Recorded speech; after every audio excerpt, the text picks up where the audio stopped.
احباب ذی وقار Ertugrul Ghazi نام کی ایک ڈاکومنٹری ترکوں نے تیار کی ہے۔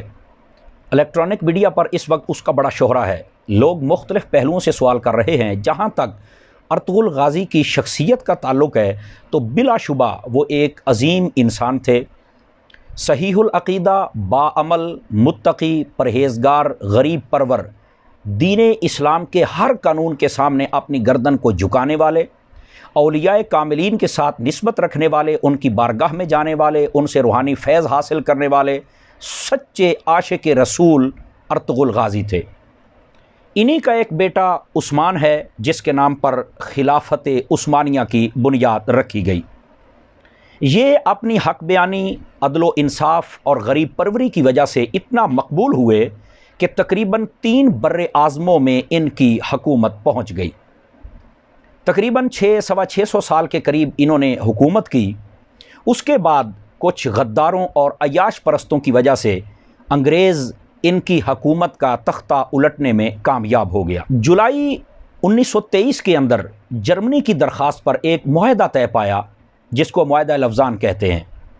اس کے اندر ان کی مین شرط یہ تھی کہ ترکی کو سیکولر کر دیا جائے اور یہاں کی بندرگاہ کو فری کر دیا جائے، خلافت عثمانیہ کو ختم کر دیا جائے اور ان کے اثاثے منجمد کر دیے جائیں، سب کو قابو کر لیا جائے۔ اب یہ 100 سالہ معاہدہ طے پایا تھا کہ 100 سال کے بعد ترکی یہ سارے معاملات اپنے ہینڈ اوور کر لے گا۔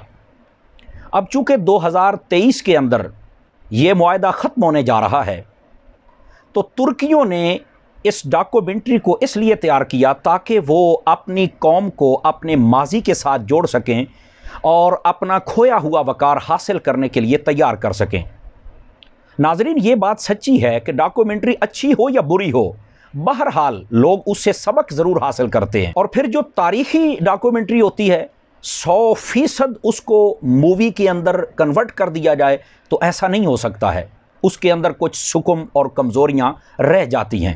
ہاں، کتاب ایک ایسا مستند ذریعہ ہے کہ اس کے اندر تاریخ کے ہر پہلو کو سمویا جا سکتا ہے، لیکن چونکہ الیکٹرانک میڈیا کا دور تھا تو دور جدید کے تقاضوں کے مطابق انہوں نے اس کی ڈاکومنٹری کو تیار کر کے چلا دیا اور پھر دنیا کی اکثر زبانوں میں کنورٹ کر کے اس کو ملکوں میں چلا دیا۔ اب یہ معاہدہ ختم ہونے والا ہے اور ترکی اس کا مطالبہ بھی ضرور کرے گا، اور اس کی چند سالوں کی ایکٹیویٹیز کو دیکھ کر یہ محسوس ہوتا ہے کہ وہ اس سے باز نہیں آئے گا، اور اس کا وہ حق بھی ہے، یہ دینا بھی چاہیے، لیکن اس کے باوجود اسے کچھ کرنا تو ہے۔ اس نے یہ ڈاکومنٹری جب سے چلائی ہے تو سب سے پہلے عالم کفر بڑا لرزاں و ترساں ہے کہ یہ انہوں نے کیا کر دیا ہے، اور اس پر بڑی چیہ مگوئیاں ہو رہی ہیں۔ ظاہر سی بات ہے ان کے سارے مفادات یک دم دریا برد ہو جائیں گے تو انہیں تکلیف تو ہوگی نا کہ 100 سالہ بدماشی ختم ہو جائے گی ان کی۔ دوسرے کون لوگ ہیں جن کو تکلیف ہوگی؟ دوسرے وہ لوگ ہیں جو بد عقیدہ ہیں۔ وہ کیسے؟ اس ڈاکومنٹری کو آپ دیکھیں تو بہت زیادہ نبی پاک صلی اللہ علیہ وسلم سے محبت کا اظہار کیا گیا، یہاں تک کہ جب نام آئے تو سینے پر ہاتھ رکھ کے محبت کا اظہار کرنا، درود و سلام پڑھنا، آقا علیہ السلام کے نام پر بہت ساری محافل کا اہتمام کرنا، جنازہ پڑھنا، جنازے کے بعد دعا کرنا، بزرگوں کے پاس جانا، ان کی بیعت کرنا، ان سے روحانی فیض حاصل کرنا، ان کی سرپرستی میں دین کا کام کرنا، عدل و انصاف قائم کرنا، صحابہ اور اہل بیت سے محبت قائم کرنا، مساجد کو بنانا، مدارس کو بنانا۔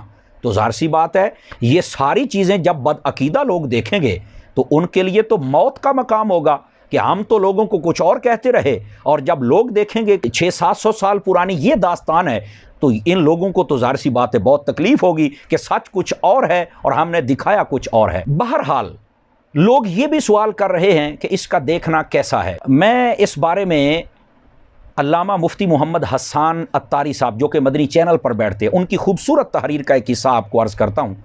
انہوں نے فرمایا کہ علم کے بہترین ذرائع یا وہ کتاب ہے یا وہ استاد ہے، تو بہتر تو یہی تھا کہ ہم کتاب پڑھتے یا اس کو کتابوں میں شائع کیا جاتا اور لوگوں کو کہا جاتا کہ اس کا مطالعہ کریں، پڑھیں اور اویئرنیس حاصل کریں۔